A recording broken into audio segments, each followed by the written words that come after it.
these business ventures could completely fail and it would not shift her lifestyle one iota. Meghan and Harry will still be living in that massive house in Montecito. They will still be sending their kids to mindfulness schools.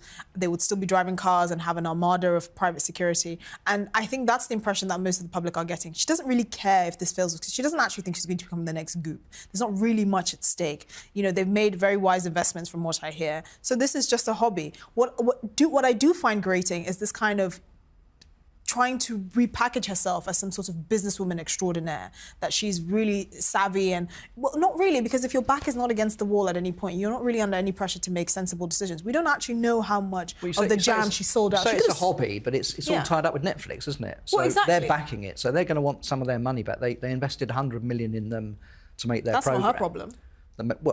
Well, they might see it as her, want to make it her problem because they want to get some of their money back, which you know, they haven't really cut the mustard coming up with more programs that have been particularly successful. So all of this is part of a tie-up, a commercial tie-up with you know, with her programs, you know, making the produce. So I think, you know, Netflix will be saying, are we going to get, you know, what are we going to get back for this investment? So it is quite important that somewhere along the line some of it succeeds. Well, I assume there will be accounts for As Ever at some stage in America. They will publish accounts, and we will be able to see. What does she have to lose? But this is the thing. I think Netflix are going to have to swallow the fact that they've invested in the world's most boring and unprofitable couple. Right. And as Spotify realised quite early on and got out early on as well, I really don't think the public understands just how little is at stake for Meghan. Like, who cares if As Ever fails? It wasn't exactly a passion project. You know, the blog that she had, The Tig, back in the 2010s, she was a kind of partially single woman doing it from her flat in, was it Vancouver? While she was filming Suits. Toronto. Yeah. Exactly. I mean, there's not really much at stake here. And I think we have to take it with a grain of salt, because ultimately, this is just, you know, her playing around as a boss woman, which is, you can actually see that from her podcast as well. The kinds of questions she asks these allegedly successful women, it's hilarious. GCSE students could ask more commercially astute questions. Don't say pinch of salt to her, because then she'll start making her own salt. Well, yeah, exactly. I made the sea myself, and I dug it up with I went down to the coast and got a bottle of water. Yeah. Exactly. But it will be interesting to see the accounts, because we're talking about the Buckingham Palace accounts and the Duchy of Cornwall accounts. I'm looking forward to next year. Maybe we get to see how many bottles she actually has sold. She's never going to reveal that. She's never going to. I think she only sold like 10 jars of jam, because it's clever marketing. You say, oh, we're all sold out of 10. Sold out, but we're not going to make any more. Exactly. Yeah. Well, the jam's disappeared. No business person does that. I don't think we realise how commercially strange that is. Like, you've had a sold-out product that you're not going to stock for the next year, and then you're saying, I'm not sure I'm going to stock it again. She's spreading herself too thin. Spreading herself too thin. Yes. In what can only be described as a royal farce turned global sideshow, Prince Harry and Meghan Markle, once hailed as the future of a modern monarchy, have now become the world's most unprofitable celebrity brand. Their every move, every grand plan, seems to backfire spectacularly. It all began with such promise: the glamorous royal wedding, the emotional interviews, the story of breaking free from royal constraints. But what followed? A spiral of self-promotion and confusion. Instead of standing for purpose and leadership, the Sussexes became the stars of their own PR disaster. First came the Netflix deal, then Spotify, both hyped as revolutionary partnerships. Yet what's left? Empty contracts, lukewarm reviews, and a growing sense that the public simply stopped caring. Their brand Sussex, once worth millions, has become a parody of itself. Audiences aren't buying the merch, the message, or the martyrdom. Every headline, every photoshoot, every dramatic new beginning has felt like déjà vu. Meghan's podcast fizzled out. Harry's memoir shocked briefly, then faded, and now? The pair are running on recycled soundbites and diminishing sympathy. They're not rebels anymore, they're reality TV in royal clothing. We mentioned talking about William earlier, talking about William's tax. I think it's been quite a big week for Prince William, and I'm saying this because I've seen him. He's been acting quite decisively in the last couple of days. There was a story last week, it appeared in the Sunday Times, where there was a donor called Minerva Mondejar Steiner who had allegedly offered 20,000, or people could pay £20,000 to meet William because she had sponsored a polo event which is taking place next Friday. Look, it's a £1 million charity polo event where lots of donors come in and you get to, look at William, get to watch him play polo, you might get to meet him. The minute William heard about this, They axed that donor. And the royal family have had a history of problems, you remember, with King Charles in the past. There's a long history of it with Charles, and William doesn't want to get tainted like that. So, as you say, he's acted immediately to cut himself off from someone. Cash for access is the worst thing that they can be accused of.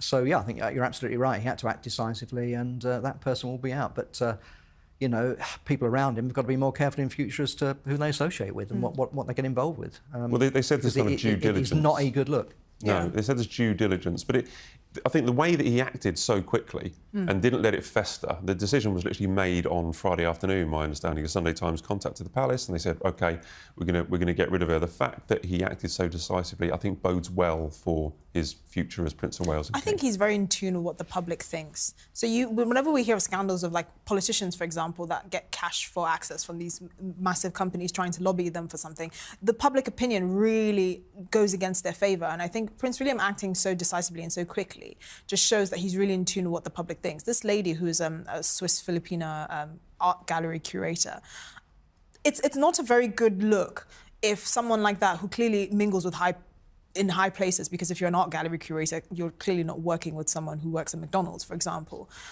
For him to you know, not even worry about whatever contacts or bridges he may be burning just shows that he's in tune with what the public thinks, and that's his first priority, as opposed to keeping friends in high places happy. And that's the kind of monarch that I think people are more likely to get behind than, you know, going down the sleazy politician route of getting paid £3,000 for lunches, which is, I mean, sell yourself a bit higher, really.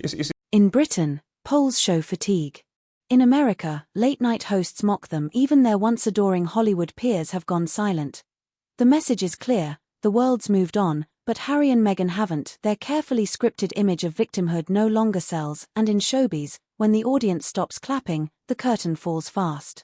Every time they try to rebrand, they stumble, from cringeworthy speeches about compassion to self-produced documentaries that divide viewers. The Sussex strategy has become a comedy of contradictions. They left the palace to find freedom, yet now chase the same fame they once claimed to despise. Perhaps the tragedy, or irony, is that Harry and Meghan could have had it all. Instead, they turned a royal love story into a Hollywood hustle gone wrong. And as the world watches their brand collapse in real time, one question remains: will they finally step back in silence, or stage yet another comeback that no one asked for? It is dangerous, I think, because people with money will want to hang around members of the royal family. Yeah. This lady was also at Prince Harry's Well Child event last September, and on her website she talks about how she's proud to support. She was actually advertising it, wasn't she? Saying, you know, you can come to this and you know, you'll be guaranteed to meet the Prince of Wales. So yeah, it was getting quite dangerous. So yeah, definitely the right thing to cut her adrift. Yeah, absolutely. And he's also talks about his accounts. He's also scrapped the rents or reduced to 50% rent for charities and. Well, that follows pressure. I think there was a Channel 4 documentary, wasn't there, Dispatches, which highlighted how much hospitals and schools and other people have to pay the Duchy of Cornwall rent. So I think he's halved some of the rent for charities, and he's cut back on some of the payments they've got to make. So, you know, whether he would have done that if it hadn't been the Dispatches programme, who knows? But certainly it was something that was highlighted, and you know, he's acted on it, and I think that's that's wise, you know. But as I say, that's why I don't understand why he won't give the income tax, because he's doing the right thing there, but on the other hand, looking a little bit, you know, sort of dodgy by not revealing it. What's he got to hide, you know? So I don't understand why he wouldn't go that extra step and reveal it. But yeah, I mean, Esther disagrees. Yeah, but, I don't know. I can absolutely see it being splashed in papers. Prince William makes this much, and then you just attach his name to a number, and everything he does is like, well, why do you care? This is how much you earn, and it's extremely distracting. But I get the sense that he's someone that.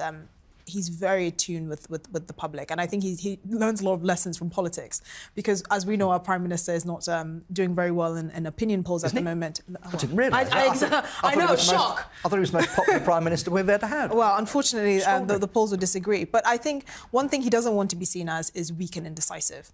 If you're going to make a decision, even if it backfires, at least you know that you're someone that can stomach making a decision that may or may not be unpopular. And again, that's leadership that even his father has been criticised for not necessarily being very strong on.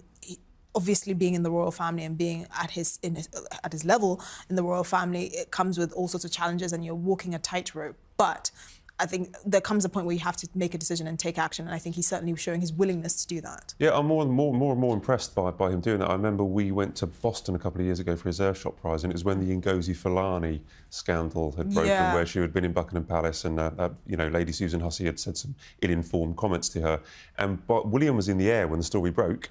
When they landed, we got a statement, literally, William, condemning what had happened in the palace, just like that, acted really quickly. I didn't think that was wise, because I thought he was a bit unfair to Lady Hussey, yes. Because I tend to agree with you there. I think he overreacted I think he overreacted, I think he was a bit too quick there. Exactly. He should have thought about that. I mean, she's godmother, for goodness sake, I think he threw her under the bus. I mean, someone who's been very loyal, I think. Exactly, yeah. But that, again, he's not always going to get it right, but he's willing to act. That, actually. Yes, I do think he did.